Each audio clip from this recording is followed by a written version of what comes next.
Good afternoon, Jacks and Jills. I am SirDimwi, and this is 3-Minute Meta. In this installment, we're going to talk about your initial attack vectors. Your initial attack vector is effectively the point at which you're intending to first engage your opponent. This decision is made on both offense and defense, whether it is done consciously or incidentally. On offense, it is pretty straightforward. Your scheme determines your attack vector. Protect puts the attack vector into your backfield, neutral puts it at mid, and aggressive puts it on the other side of mid. However, on defense, what determines your initial attack vector is where you first intend to attack the disc.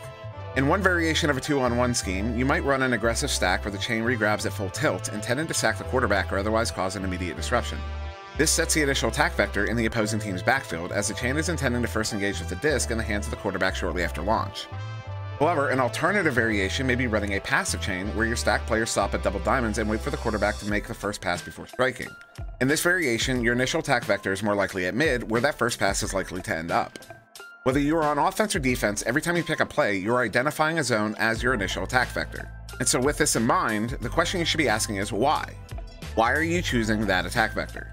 One of the first considerations you should make in answering this question is attack vector compatibility. When the offense and defense choose the same zone as their attack vectors, these are compatible. When the offense and defense choose different zones as their attack vectors, these are incompatible. The compatibility of initial attack vectors is not a judgment of desirability. No given pair is inherently good or bad for your team in any given situation. But when picking a play, you should be conscious of how it might break down given different compatibilities. If you're intending to run a standard split, in what ways do any given defensive coverages affect the execution of that play? That's really what this is about. How does X play stack up against Y defensive coverage? But there are so many small variations in each scheme from play to play and team to team on both offense and defense that we can simplify and look for tendencies. A protect scheme will not always break down the same way under the same compatibilities, but it may tend to break down in similar ways under the same compatibility. You ultimately want to be able to identify which compatibilities are best and worst for your team, but also which compatibilities are best and worst for the other team.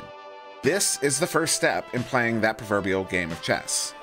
It doesn't matter how strong your queen is if you don't have a strategy within which to use her. So I'd like to thank you very much for watching.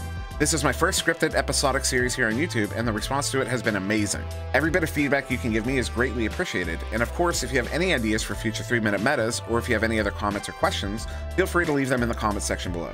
But that's it for this installment of 3-Minute Meta. I've been SirDimwi. Please like, share, and subscribe, and have a wonderful day.